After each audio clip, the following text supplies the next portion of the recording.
जिला दरभंगा जिला मधुबनी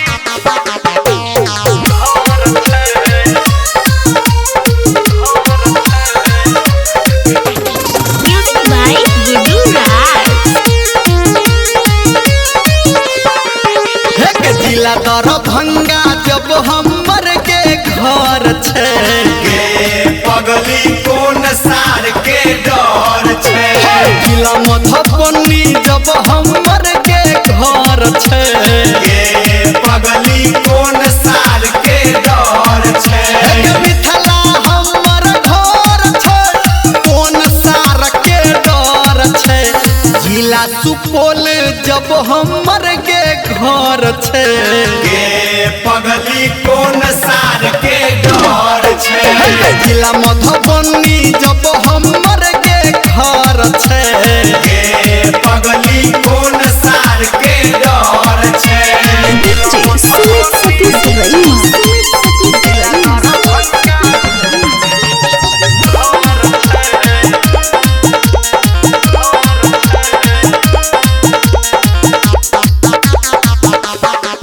हे मामा हमर समिति छियै सोने विधायक घरे में।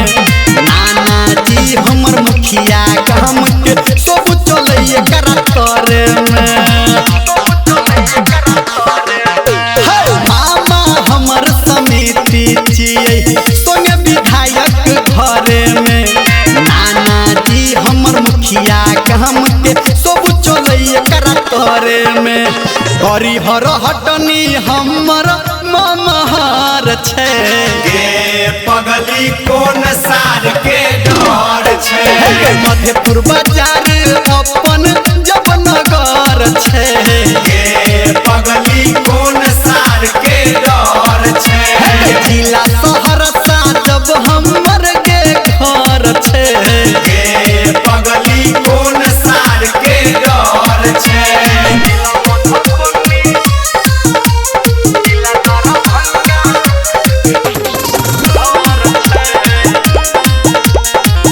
माँ गायत्री Recording Studio.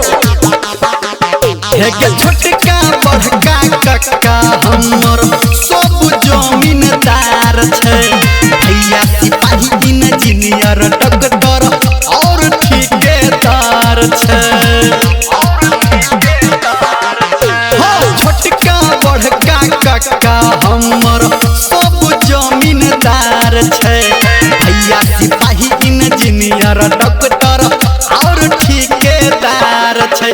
खुर साहब के बा हमर बपहर छे पगली कोन सार के डर छे। मल्ली बाजार हमर अपन शहर छे पगली कोन सार के डर छे।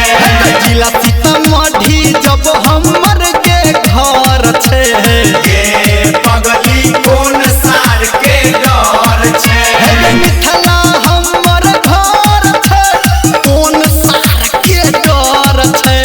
जिला दरभंगा जब हमर के घर छे पगली कोन